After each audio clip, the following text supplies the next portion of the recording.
In the gleaming towers of corporate America, where power is measured in boardroom seats and seven-figure bonuses, few notice the quiet figures who keep the empire spotless.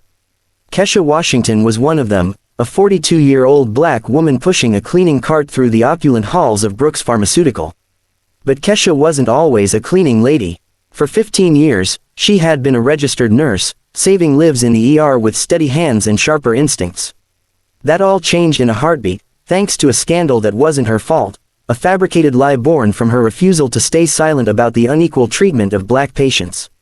Stripped of her license, her career, and her dignity, she now mopped floors for the very elite who had once called her colleague. It was during one of her routine shifts that Kesha first noticed something was wrong with Richard Brooks, the 53-year-old billionaire CEO of the company.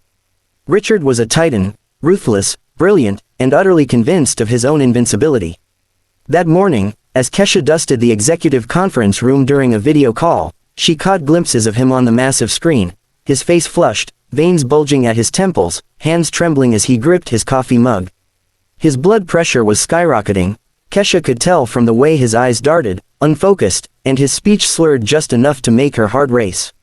"Mr. Brooks," she said, her voice cutting through the room like a scalpel, "you need to get to a hospital.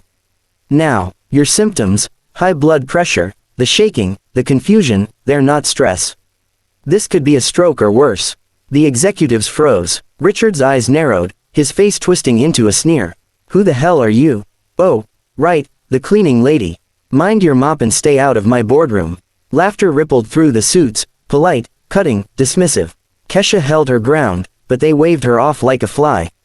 But Kesha knew better. In her nursing days, she'd seen it all, the subtle signs of neurological collapse that doctors in white coats sometimes missed in their rush. Richard's symptoms screamed emergency: tremors, disorientation, motor skill fade. If ignored, it could kill him in hours.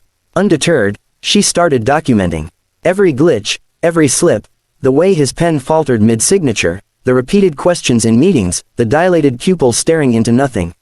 She photographed timestamps on her phone, cross-referenced with medical journals she'd memorized years ago. This wasn't meddling, it was medicine. Days blurred into a nightmare.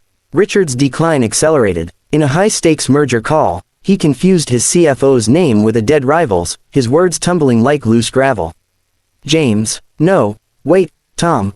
God damn it." His hand shook so badly he knocked over his water glass, shards scattering like his fracturing mind.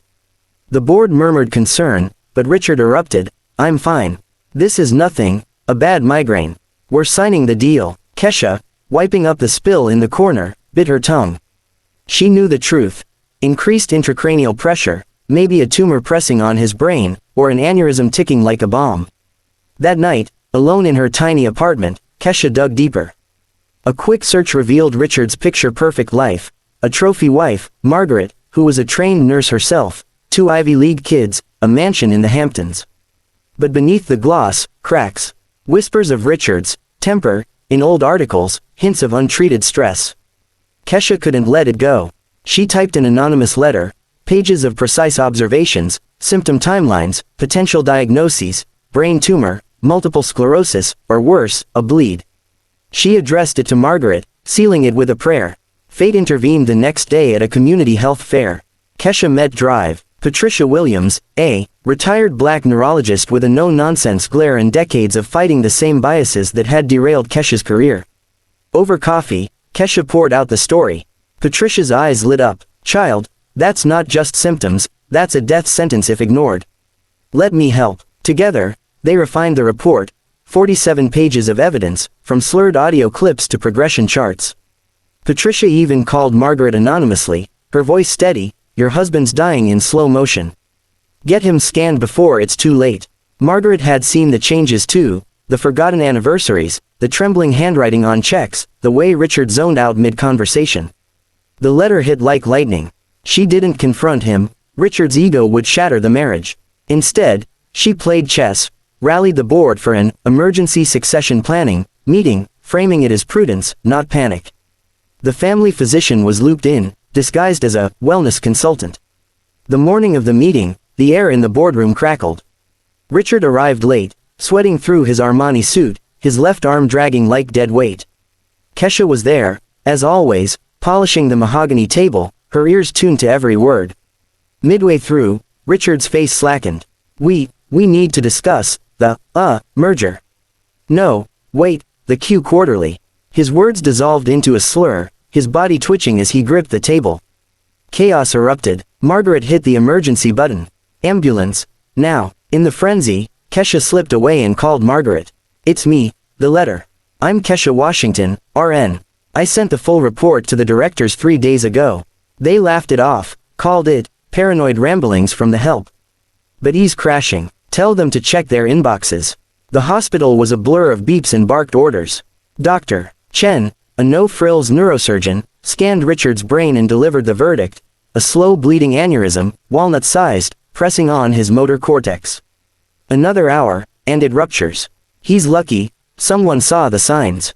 Emergency surgery clamped the vessel, threading a coil through arteries thinner than spaghetti. Richard pulled through, waking groggy in a haze of morphine and regret. His first words, "Where's the cleaning lady?" Kesha stood at his bedside, arms crossed, her scrubs still smelling faintly of bleach. "You mean the nurse who saved your ass?" "That'll be me." Richard blinked, the arrogance stripped away. "Why, after how Kesha leaned in. "I didn't do it for you, Mr. Brooks. I did it because lives matter. Every life, even the ones who forget that." Word leaked like wildfire. The media feasted. Billionaire's brain saved by the maid he mocked.